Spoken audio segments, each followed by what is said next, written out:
भक्ति, भजन और प्रवचन के अद्भुत संगम में डूबने के लिए सब्सक्राइब करें आस्था टीवी के YouTube चैनल को और ताजा अपडेट के लिए बेल आइकॉन पर क्लिक करना न भूलें। लक्ष्मी जी जगत माता हैं, जगत जननी है। सीता जी जगत जननी है। और ये माया, बोले माया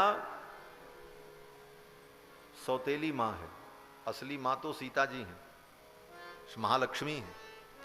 और माया बोले सौतेली माँ, बोले सौतेली माँ से सदा खतरा रहता है, कुछ भी कर सकती, कोई भरोसा नहीं। इसलिए माया सदा जो है जीवों के ऊपर अपना प्रभाव डालती रहती। तो माया से बचने का उपाय क्या है?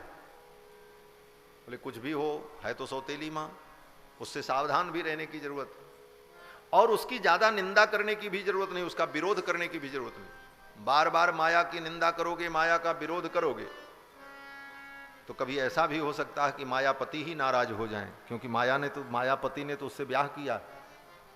कुछ भी हो, माया उनकी पत्नी है। इसलिए माया का अत्यधिक विरोध भी नहीं करना। जो माया का बड़ा विरोध करते हैं ऐसे मायावादी लोग सबसे बड़ी माया में पड़ते हैं।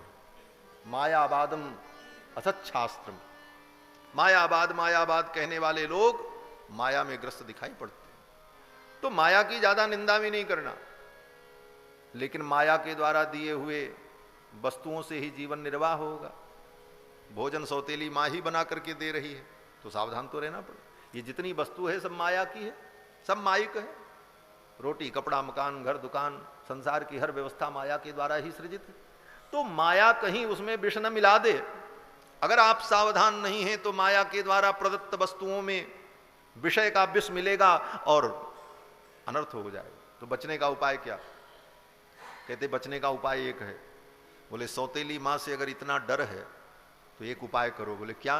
बोले सौतेली माँ जो कुछ बना करके दे, नियम बना लो कि पहले बाबूजी को खिलाएंगे तब हम खाएंगे।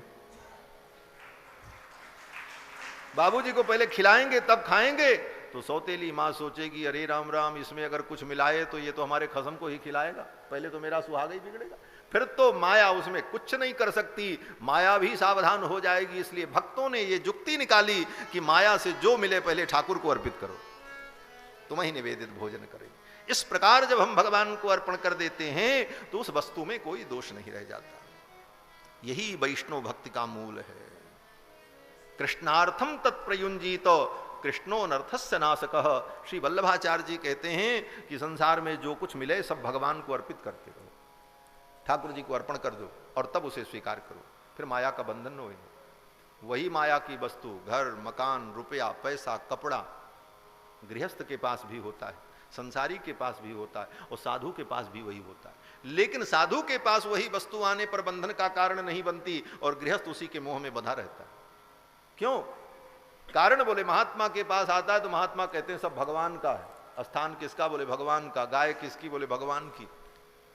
हम किसके? बोले भगवान के। सब भगवान का, सब राम जी का।